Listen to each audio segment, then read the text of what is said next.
إن هذا لفي الصحف الأولى صحف إبراهيم وموسى. وعن أبي هريرة رضي الله تعالى عنه عن النبي صلى الله عليه وسلم قال قال رسول الله صلى الله عليه وسلم من أحب أن يبسط له في رزقه وأن ينسأ له في أثره فليصل رحمه.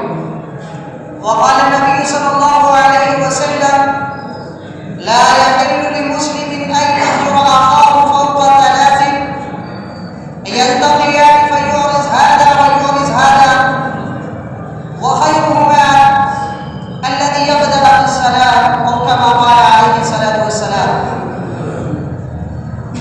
نہایت واجب الاحترام میرے بھائیوں، بزرگوں اور دوستوں، آج عید الفطر کا دن ہے اور الحمدللہ ہم سب بہت خوش ہیں. الحمدللہ یہ عید الفطر کا دن مسلمانوں کے لیے خوشی کا دن ہے اور اللہ رب العزت نے دین اسلام میں، مذہب اسلام میں خوشیوں کے دو تہوار رکھے، ایک عید الفطر اور دوسرا عید الاضحیٰ. لیکن اللہ رب العزت نے دونوں تہواروں کو، دونوں خوشیوں کو عبادات سے جوڑا ہے. چاہے وہ عید الفطر ہو چاہے وہ عید الاضحیٰ ہو، دونوں کو اللہ رب العزت نے عبادات سے جوڑا ہے. ہر مذہب، ہر ملت میں کسی نہ کسی دن خوشی کا دن ہے، کوئی نہ کوئی دن ہے جس دن کسی نہ کسی مذہب کے ماننے والے خوشی مناتے ہیں. جیسے آپ دیکھیں کہ عیسائی ہیں، وہ 25 دسمبر کو کرسمس ڈے مناتے ہیں اور ان کا کہنا یہ ہے کہ حضرت عیسیٰ علیہ السلام کی پیدائش کا دن ہے، جبکہ محقق اہل علم اس کو قبول نہیں کرتے اور ان کی خوشیوں کا یہ معاملہ ہے کہ وہ اپنی خوشیوں میں شریعت کے حدود سے آگے نکل جاتے ہیں. ان کی خوشیوں میں شراب نوشی ہے، زناکاری بھی ہے، بے حیائی بھی ہے اور نہ جانے کتنی خرافات ہیں ان کی خوشیوں میں. اسی طریقے سے یہود کے اندر بھی وہ بھی خوشی مناتے ہیں. وہ کس دن خوشی مناتے ہیں؟ وہ اس دن خوشی مناتے ہیں جس دن اللہ رب العزت نے حضرت موسیٰ علیہ السلام کو فرعون سے نجات عطا فرمائی اور اللہ رب العزت نے فرعون کو غرق کر دیا، تو اس دن خوشی مناتے ہیں. لیکن اللہ رب العزت نے مسلمانوں کو جو خوشی عطا کی اس کو کسی ماضی کے واقعات سے نہیں جوڑا، اس کو کسی شخصیت سے نہیں جوڑا، بلکہ اللہ رب العزت نے ان دونوں خوشیوں کو عبادات سے جوڑا. کیونکہ ایسا ہو سکتا تھا کہ وہ بھی خوشی کا دن تھا کہ ہمارے اور آپ کے آقا جناب محمد رسول اللہ صلی اللہ علیہ وسلم جس دن اس دنیا میں تشریف لائے، وہ بھی خوشی کا دن تھا. اسی طریقے سے صحابہ کرام رضی اللہ تعالی عنہم اجمعین مکہ سے ہجرت کر کے مدینہ کی طرف جو ہجرت کیے وہ بھی خوشی کا دن تھا. اسی طریقے سے اللہ رب العزت نے غزوہ بدر کے اندر مسلمانوں کو فتح عطا فرمائی، یہ بھی خوشی کا دن تھا. اسی طریقے سے مسلمانوں نے فتح مکہ کے موقع پر مسلمانوں کا جب بدلا تھا، یہ بھی خوشی کا دن تھا. لیکن اللہ رب العزت نے کسی ماضی کے واقعات سے ان تمام چیزوں میں کسی سے نہیں جوڑا، بلکہ اللہ رب العزت نے خوشیوں کو عبادات سے جوڑا. عید الفطر، سب سے پہلے گزارش، عید الفطر یہ خوشی کا دن ہے. ہم سب خوشی منا رہے ہیں الحمدللہ. کیوں خوشی منا رہے ہیں؟ اس لیے کہ ہم پورے مہینے، ایک مہینے روزے رکھ کر کے اس مسجد میں آئے عید کی نماز پڑھنے کے. پورے مہینے ہم تراویح کی نماز میں قرآن سنے ہیں، پورے مہینے ہم اللہ کے احکام کے مطابق زندگی گزارے ہیں. اس لیے آج اس مسجد میں خوشی کے موقع پر ہم عید منانے آئے. لیکن میں آپ کو بتا دوں، ایک گزارش یہ ہے کہ اس موقع پر، یہ عید کے موقع پر ہم خدا کا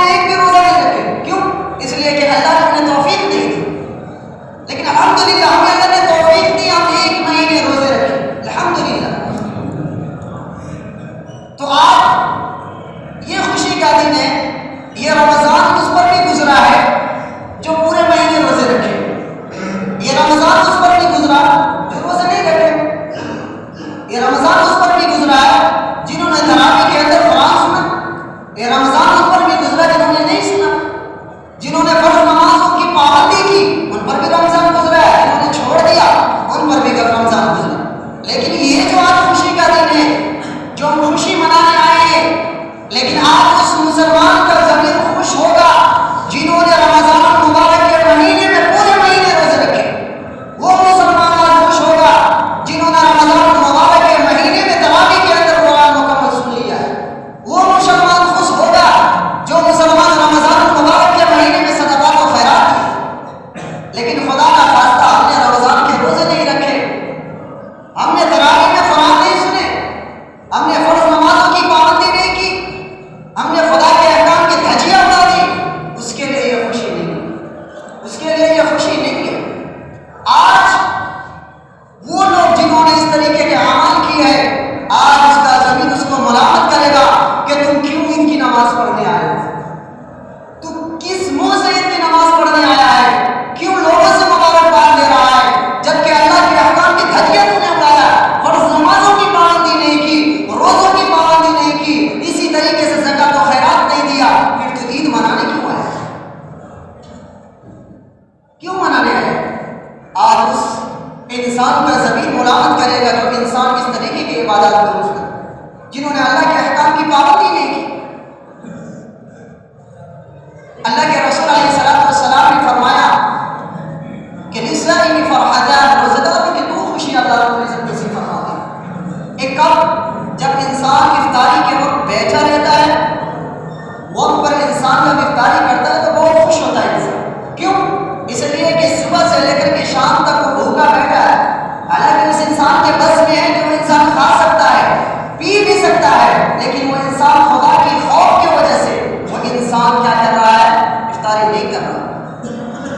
اس میں دو کیٹیگری کے لوگ ہوتے ہیں خوشی منانے میں، ایک وہ لوگ جسے اہل بدر کہتے ہیں اور ایک وہ لوگ جو اہل باقی لوگ۔ اہل بدر کہتے ہیں پیٹ والے جو روزے تو رکھتے ہیں صبح سے شام تک کے، انہوں نے نماز کی پابندی نہیں کی اور شام میں بیٹھے ہوئے ہیں، طرح طرح کے کھانے کو دیکھ رہے ہیں کہ مؤذن صاحب کب اذان دے گے کہ ہم کھانا شروع کر دیں۔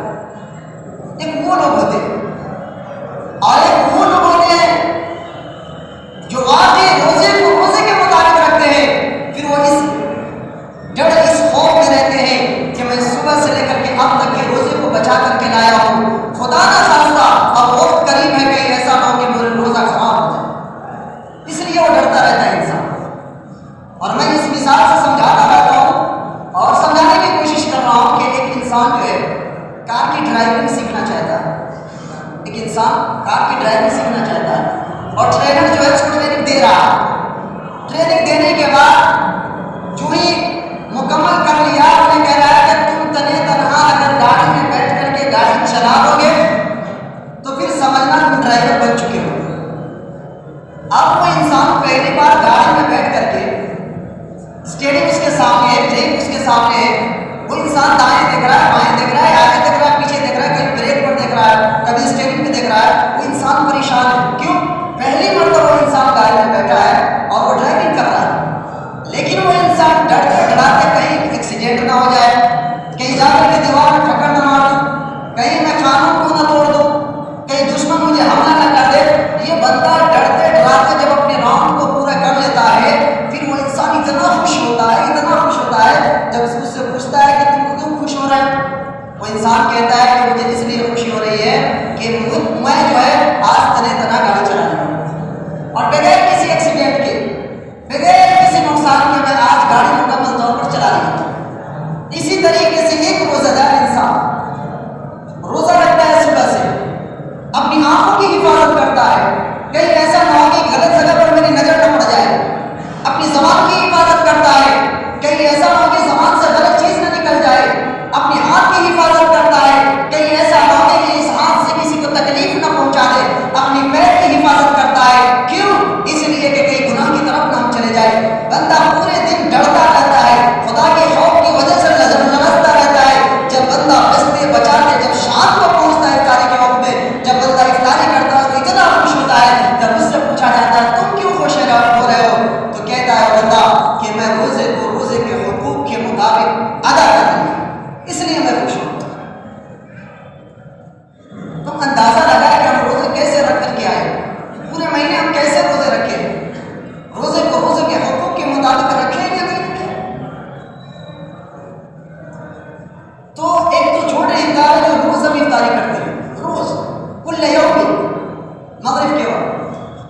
کہیں ایسا نہ ہو کہ شیطان ایک جھٹکے میں آپ کی عبادت کو ختم کر دے۔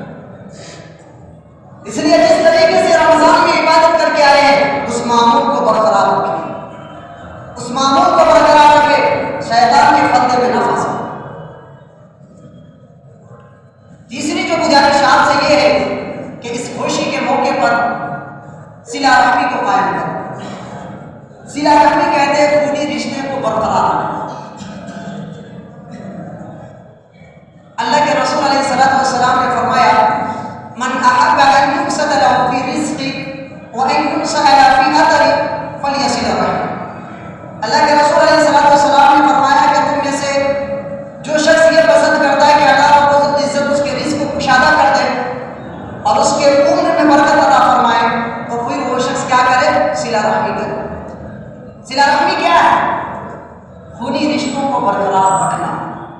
آج ہم دیکھتے ہیں کہ دوست دوست سے ناراض ہے، بھائی بھائی سے ناراض ہے، بہن بھائی سے ناراض ہے، بھائی بہن سے ناراض ہے، اور کچھ نادان تو ایسے ہیں جو اپنے والدین سے ناراض ہیں، کچھ نادان ایسے ہیں جو اپنے والدین سے ناراض ہیں۔ ایک پڑوسی دوسرے پڑوسی سے بات کرنے کو تیار نہیں ہے۔ آج خوشی کا موقع ہے، میں آپ کو یہاں سے پیغام دے رہا ہوں کہ میرے بھائیو اگر آپ سے کوئی ناراض ہے خدا کے واسطے آپ ان سے معافی مانگیں، خدا کے واسطے آپ ان سے معافی مانگیں۔ اگر آپ اپنے بھائی سے ناراض ہیں تو اپنے بھائی کی طرف قدم بڑھائیں، اپنے بھائی سے معافی مانگیں۔ آج نوجوان یہ ہوتا ہے کہ 3 سال، ایک نوجوان جو 3 سال اپنے بھائی سے بات نہیں کر رہا، 3 سال سے بات نہیں کر رہا، اس کے بچے اس کے گھر نہیں آ رہے، اس کے بچے اس کے گھر نہیں آ رہے، ایسے اختلاف ہے اپنے خون کے اندر کہ ایک دوسرے کو دیکھنے کو تیار نہیں ہے، لیکن خدا نہ خواستہ اس بھائی کی انتقال ہو جائے تو آج ہی فلائٹ کی ٹکٹ سے جنازہ پڑھنے جائے۔ کیا فائدہ ہے جنازہ پڑھنے سے جب زندگی میں آپ نے اپنے بھائی کو نہیں دیکھا؟ جب بھائی پریشانی میں تھا تو آپ نے پریشانی کو نہیں دیکھا، آج بھائی جب انتقال کر گیا تو لوگوں کو دکھانے کے لیے فلائٹ ساتھ بھر جا رہے ہیں جنازہ پڑھنے کے لیے، زندگی میں پڑھنے کے لیے تو تیار نہیں ہے، لیکن جنازہ پڑھنے کے لیے فلائٹ سے جا رہے۔ اگر وہی پیسے اگر آپ اپنے بھائی کو دے دیتے، اگر بندے علاج کروا لیتے کچھ تو ہوتا، لیکن کیا فائدہ فلائٹ سے جانے میں۔ اس لیے اللہ کے رسول علیہ السلام نے فرمایا لا يحل لأحد أن يهجر أخاه فوق 3 کہ کسی مسلمان کے لیے جائز نہیں ہے کہ وہ اپنے بھائی سے 3 دن سے زیادہ ناراض ہو۔ اگر کوئی انسان 3 دن سے زیادہ اپنے بھائی سے ناراض ہے فمات اگر اسی حالت میں اس کی انتقال ہو گیا پھر دخل النار، وہ انسان جہنم میں جائے گا۔ اللہ اکبر۔ دیکھیے تو جانو کہ کتنا بڑا سنگین گناہ ہے۔ آج ہم اپنے بھائی سے بولنے کو تیار نہیں، کہتے ہیں کہ دوست ہیں، ارے دوست مطلبی ہوتے ہیں، دوست وفادار نہیں ہوتے، وہ آپ اس کے مطلب سے پیار کرتے ہیں، جو ہی مطلب ختم دوستی ختم۔ بیوی جو ہے اپنے شوہر سے کیوں محبت کرتی ہے؟ وہ اس لیے محبت کرتی ہے کہ شوہر اس کی ضروریات کو پوری کر رہا ہے، اس لیے شوہر سے وہ بیوی محبت کرتی ہے، مطلب سے محبت کر رہے ہیں۔ ایک بزرگ نے سمجھانے کے لیے ایک نوجوان کو کہا کہ تمہارے بھائی جو ہے وہ تم سے بہت محبت کرتے ہیں، تم اس سے ناراض کیوں ہو؟ انہوں نے کہا کہ اگر میرے بھائی کچھ بھی نہیں ہے، سب کچھ میرا دوست ہے۔ کہا ٹھیک ہے آزما لو، اگر تمہارا دوست ہی ہے تو ٹھیک ہے آزما لو۔ پھر انہوں نے کہا کہ ایسا کرو، یہ واقعات میں اس لیے پیش کر رہا ہوں آپ ان کو غور سے سنیں اور عبرت حاصل کریں۔ انہوں نے کہا کہ ایسا کرو، ایک بکرا ذبح کرو اور اس بکرے کو بوری میں رکھ ڈالو، آپ اپنے دوست کے پاس جاؤ، ان سے کہنا کہ دوست مجھ سے غلطی ہو گئی، میں ایک انسان کو قتل کر دیا ہوں، ایک انسان کو قتل کر دیا ہوں، اب دیکھو ایک دوست تمہارا ساتھ دے رہا ہے اپنی۔ اب دوست سے جو ہی کہا کہ اس کو کنارے لگانا، تم میرا ساتھ دے دو۔ دوست کہا کہ آگے جا، تو نے غلطی کی ہے تو سمجھ، اس سے پرواہ نہیں ہے مجھے، دوست نے چھوڑ دیا۔ اب کہا کہ بھائی تم سے ناراض ہو، تم جس بھائی سے ناراض ہو، جس بھائی سے تم بات نہیں کر رہے، تم جاؤ اپنے بھائی کے پاس اور ان سے کہنا کہ بھائی مجھ سے غلطی ہو گئی، میں ایک انسان کو قتل کر دیا ہوں، اس کو کنارہ کیسے لگایا جائے۔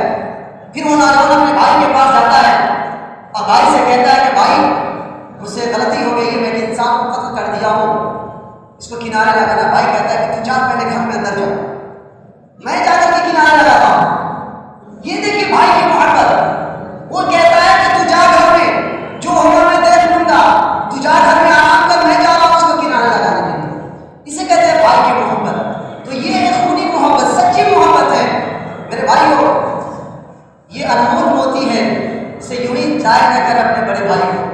اگر کسی کے بڑے بھائی ہیں، اگر کسی طریقے کا وہ سلوک کر رہا ہے تو آپ برداشت کریں، صبر کریں۔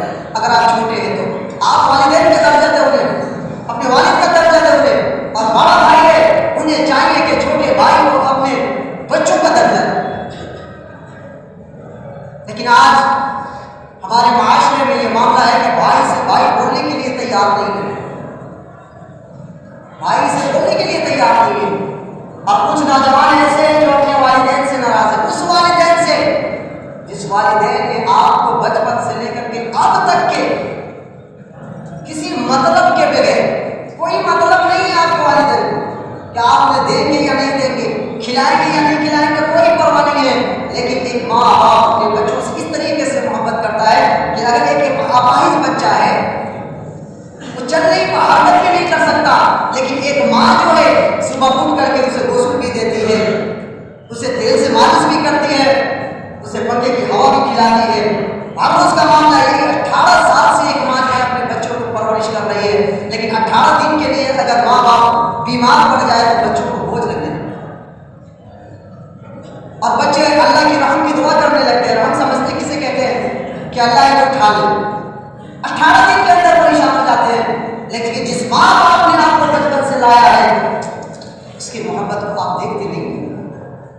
اس لیے یہاں سے میں یہ پیغام دے رہا ہوں کہ اگر آپ اپنے ماں باپ سے ناراض ہیں تو فون کر کے ان سے بات کریں، ان سے معافی مانگ لے کہ میں نے جو کر دیا معاف کر دے، اب یہاں سے انشاءاللہ تعالیٰ ہم یہ کام نہیں کریں۔ جن کے والدین اگر دنیا میں حیات ہے تو یہ کام کریں، کیونکہ اللہ رب العزت نے قرآن کریم کے اندر فرمایا وَقَضَىٰ رَبُّكَ أَلَّا تَعْبُدُوا إِلَّا إِيَّاهُ وَبِالْوَالِدَيْنِ إِحْسَانًا۔ تم اپنے والدین جب بڑھاپے کی حالت میں ہو جائے تب ان کے ساتھ حسن سلوک کرو۔ بڑھاپے میں کیوں کہا اللہ رب العزت نے؟ نوجوانی میں بھی کہہ سکتے تھے، لیکن انسان جب بوڑھے ہو جاتا ہے تو بوڑھے بھی انسان کے اندر چڑچڑا بنا جاتا ہے، اور پھر نوجوان اور بوڑھے میں یہ تالمیل نہیں ہو سکتے۔ اس وقت اللہ نے کہا کہ اب یہاں تم اپنے ماں باپ کی قدر کرو، خدمت کرو تم اپنے ماں باپ کے ساتھ۔ فَلَا تَقُل لَّهُمْ انہیں اوپ بھی مت کہنا، اوپ بھی مت کہنا۔ جیسے اس کپڑے پر اگر دھول پڑ جائے، انسان اس کو ہٹانے کے لیے اسے پھونک مارتا ہے، اس پھونک کی آواز سے بھی بچنے کو کہا گیا ہے کہ اپنے والدین کے ساتھ۔ اب اندازہ کریں کہ ہم والدین کے ساتھ کس طریقے کا سلوک کر رہے ہیں۔ اور جس کے والدین اگر اس سے ناراض ہیں تو پھر آپ یہ یاد رکھیں کہ بندہ جنت میں جا نہیں سکتا، وہ بندہ جنت میں جا نہیں سکتا کہ جس کے والدین ناراض ہیں، کیونکہ اللہ کے رسول کی حدیث ہے کہ والدین کی ناراض ہے خدا بھی ناراض ہے، والدین اگر آپ سے راضی ہے خدا بھی راضی ہے۔ تو پہلا میں یہ پیغام دیا کہ اللہ کا شکر ادا کیجیے، اور دوسرا یہ صلہ رحمی قائم کیجیے، اپنے بھائیوں سے محبت کیجیے، کیونکہ حضرت ابو طلحہ انصاری رضی اللہ تعالیٰ عنہ حضور اکرم صلی اللہ علیہ وسلم کے پاس آئے تو کہا کہ اللہ کے رسول صلی اللہ علیہ وسلم آیت نازل ہوئی ہے لَن تَنَالُوا الْبِرَّ حَتَّىٰ تُنفِقُوا مِمَّا تُحِبُّونَ، کہ تم جس چیز سے سب سے زیادہ محبت کرتے ہو نا اس کو اللہ کے راستے میں خرچ کرو گے، تمہاری نیکی پوری ہوگی، ورنہ پوری نہیں ہوگی۔ اس لیے میں چاہتا ہوں کہ میرے باغات میں 600 کھجور کے درخت ہے، میں اللہ کے راہ میں اس کو صدقہ کرتا ہوں۔ تو اللہ کے رسول صلی اللہ علیہ وسلم نے کیا فرمایا؟ اللہ کے رسول صلی اللہ علیہ وسلم نے فرمایا کہ اس کو لے جا کر کے اپنے رشتہ داروں میں اپنی چچا زاد بھائیوں میں تقسیم کرو۔ تو ہم یہاں آئے ہیں عید الفطر منانے کے لیے، لیکن معلوم نہیں ہم پڑوسیوں کو دیکھ کر کے آئے ہیں یا نہیں، ہمارا پڑوسی کس حال میں ہے۔ اگر آپ صدقۃ الفطر کے پیسے جو دے رہے ہیں، اگر آپ وہ پیسے اپنے پڑوسیوں کو دیں گے تو انشاءاللہ وہ بھی خوشی عید منا لیں گے۔ بہت سے ایسے لوگ ہوتے ہیں جو شرم و حیا کی وجہ سے وہ لوگوں کو بتاتے نہیں ہیں کہ میں ضرورت مند ہوں مجھے دو، لیکن ضرورت اس بات کی ہے کہ ہم احساس کریں، اس بات کو کہ ہم احساس کریں کہ کون ضرورت مند ہے، اس کو وہاں تک پہنچائے، اس کو وہاں تک پہنچائے۔ لیکن آپ آنکھ بند کر کے جہاں دے دیتے ہیں، ہم خیال بھی نہیں کرتے ہیں۔ یہاں تک کہ آیا کہ آپ اپنے رشتہ داروں میں اگر دیتے ہیں، اللہ کے رسول نے کیوں دیا کا حکم دیا کہ اپنے رشتہ داروں میں تقسیم کرو؟